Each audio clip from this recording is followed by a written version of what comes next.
Have you ever felt like the weight of the world is pressing down on you? That's exactly how Gao Tu felt that day. He was sitting quietly when his father, Gao Ming, finally broke the silence. If you give up your job and give up keeping Jianghu, what will you do in the future, Gao Tu? Have you thought about it? Those words hit him like a wave. The realities he had been trying so hard to ignore, the responsibilities, the expectations, the life he couldn't escape came crashing down all at once. He felt like a bird with its wings pinched, struggling to breathe. I don't know, he whispered finally, the words barely escaping his lips. Gao Ming, surprisingly calm and understanding, replied gently, "If you haven't made up your mind, take your time. I'll be back in Yi City tomorrow. How about we meet at the restaurant we used to go to?" Gao Tu hesitated. Part of him wanted to refuse, to retreat into his own shell. But Gao Ming continued, "Qing loved this restaurant when she was little. You should ask her to come with us." "She's busy," Gao Tu said immediately, almost instinctively. He wasn't ready to let his sister be involved. Gao Ming paused, slightly surprised.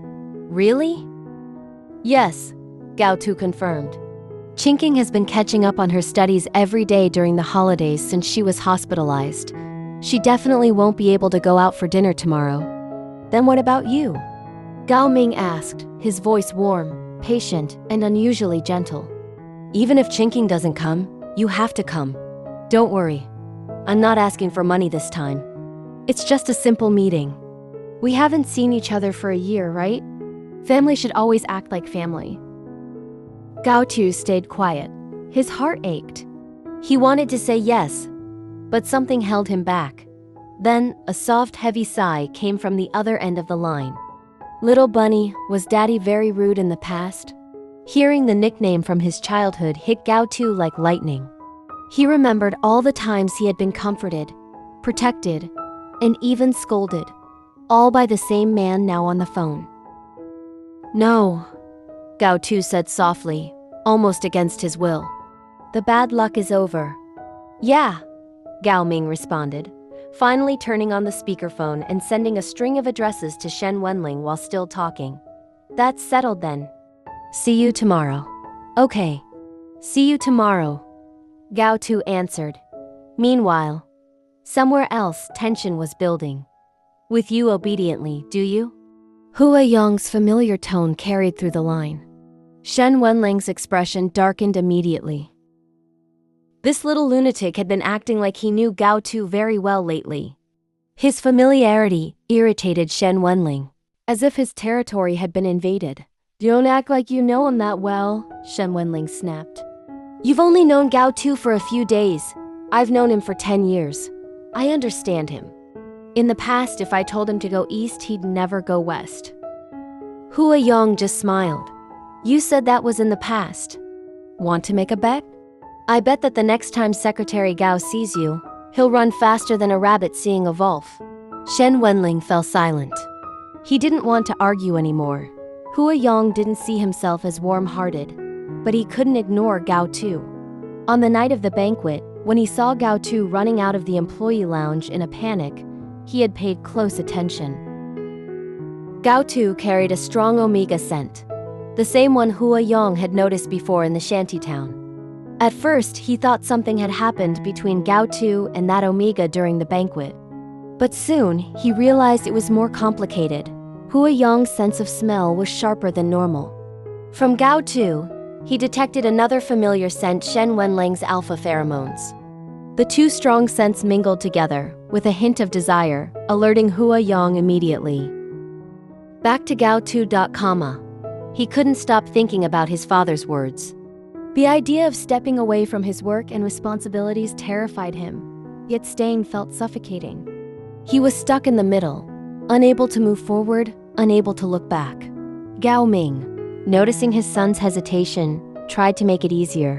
"Gao Tu, life isn't always about making the perfect choice. Sometimes it's about taking the next step, even if it's uncertain. You don't have to have all the answers right now." The words softened something inside Gao Tu. He wanted to believe them.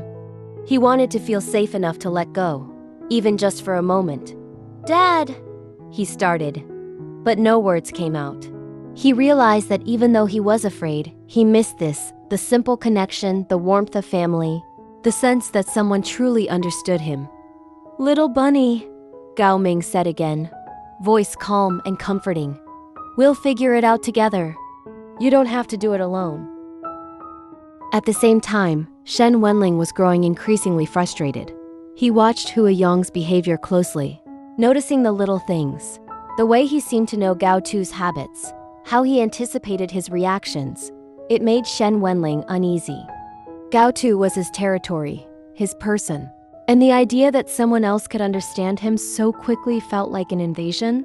"Stop acting like you know him so well," Shen Wenlang muttered, irritation creeping into his voice. "You've barely known him, yet you act as if you understand every part of him." Unfazed, replied confidently, "Maybe I don't know everything, but I do know this Gao Tu is someone worth noticing. And I'm willing to bet that the next time he sees you, he'll react faster than you expect." Shen Wenlang didn't respond. He knew Hua Yong was right, even if he didn't want to admit it. Meanwhile, the sense of desire and familiarity intertwined, making every movement, every glance, and every subtle gesture loaded with tension. Shen Wenlang and Gao Tu's connection was undeniable, even if unspoken. Hua Yong, sensing the potential for chaos, stayed alert, watching every move. Gao Tu, on the other hand, was caught between worlds, between the family he loved and the obligations he carried, between the people he cared about and the emotions he barely understood. He felt torn, trapped, yet strangely alive. Back at the restaurant the next day, the atmosphere was quiet at first.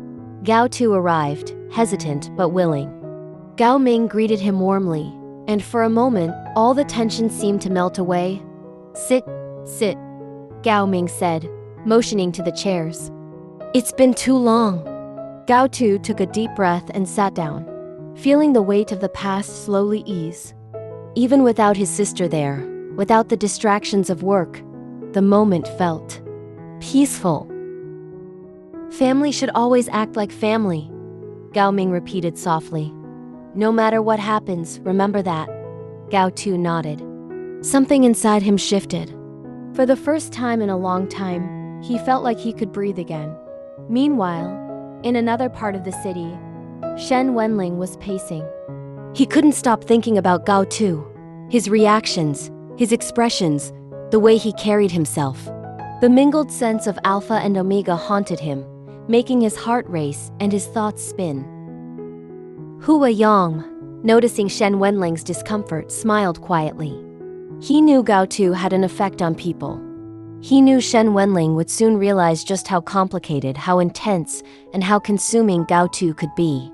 "Sometimes," Hua Yong said softly, almost to himself, "it's not about control. It's about understanding, and Gao Tu, he makes everyone understand things they didn't want to feel." Gao Tu, still sitting across from his father, felt a small smile tug at his lips. He realized that no matter how heavy life got, no matter how unsure he felt, he had people who cared, who understood, and who would wait for him to find his path. He was tired. He was scared. But for the first time in a long while, he felt hopeful. Because sometimes, even when life feels overwhelming, even when responsibilities weigh too heavily, it's the small moments, the gentle words, the familiar nicknames, the quiet understanding that remind us we're not alone. And that's what Gao Tu needed.